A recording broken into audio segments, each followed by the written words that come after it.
Kayo po ba mga bossing ko ay parang napakailap sa inyo ng swerte? Yung ba tipong pagod na po kayo, madaling araw pong gumigising pero parang sa ulat-wala ang inyong kasipagan.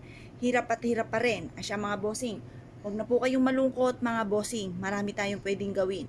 Bukod po sa talagang kailangan ay mag-double time tayo sa pagkayod, ay subukan nyo po itong gawin sa bulak.